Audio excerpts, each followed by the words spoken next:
Chag Sameach. I hope everyone is having a wonderful Pesach. So blessed to spend the holiday at a family reunion together with so many from our mishpacha and gorgeous Utah, as you see. You know, yesterday we were hiking up a canyon, our family, not too far from the scene behind us where we are staying. And it started off as an easy and beautiful walk.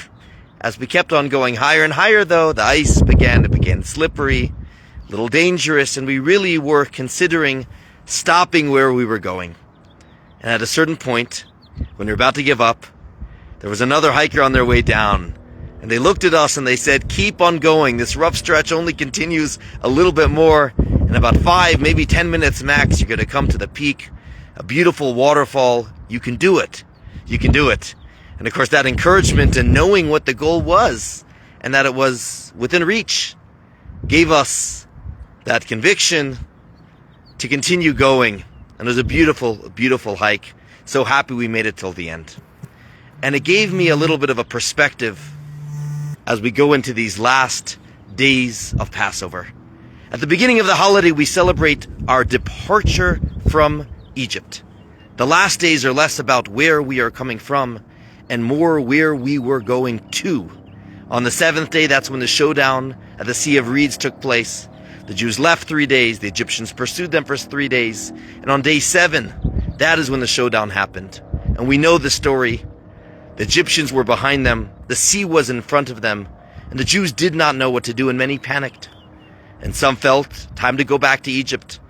Some said throw in the towel, it was good while it lasted. Some were paralyzed. And yet there was that Jew whose name was Nachshon, who knew that we must continue going. Why? Because he knew what the destination was. He knew there was a goal, and that was to get the Torah on Mount Sinai. We are going to get to Sinai, and therefore, anything right now that seems to be an impediment is only an artificial challenge. If we continue going and operating in such a way as if that challenge is not there, everything is going to be okay. And Nachshon led the charge. All the Jews may have had faith, but he concretized that faith in his steps, in his action. He marched forward, and of course the rest, we know the rest is history in the sea split.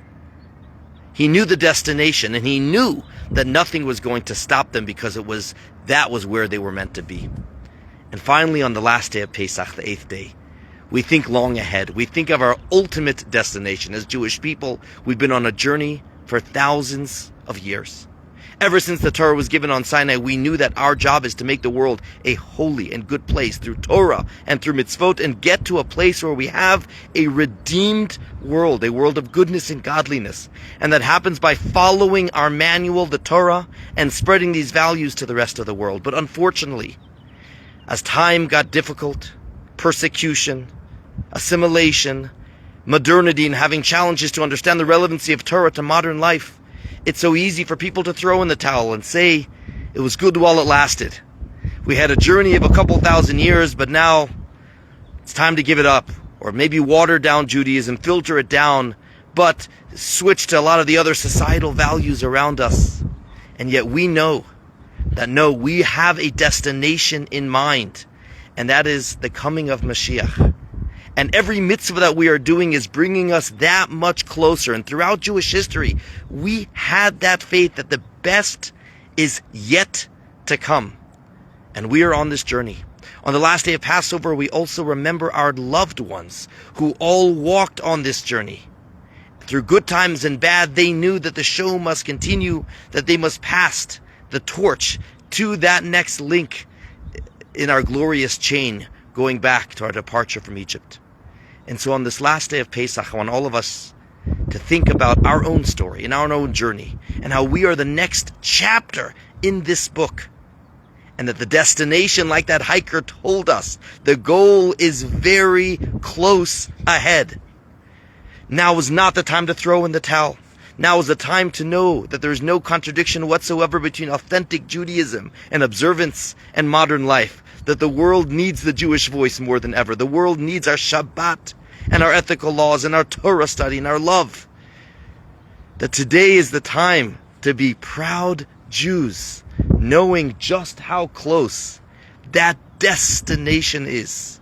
People often ask me, Rabbi, what will the world look like when Mashiach comes? What kind of miracles will it be? What will it be to have a world without bloodshed, without terror? We had such tragedy in Israel over this last week.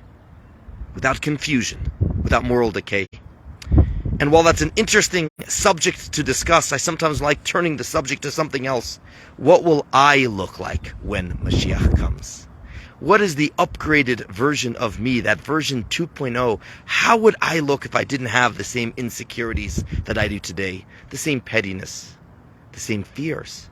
I wasn't living with worry. I was free to be the most courageous and proud version of myself possible without anything getting in the way. What would the redemption, the Mashiach version of me look like? So on this final day of Passover, we remember the past and we think of our loved ones, which is why we observe Yizkor. But we also know that they paved the way for the destination up ahead. And it, like that climber told us, it's very, very close. And our job, like Nachshon, is to keep on marching forward with joy and with conviction, knowing that our good is making a difference.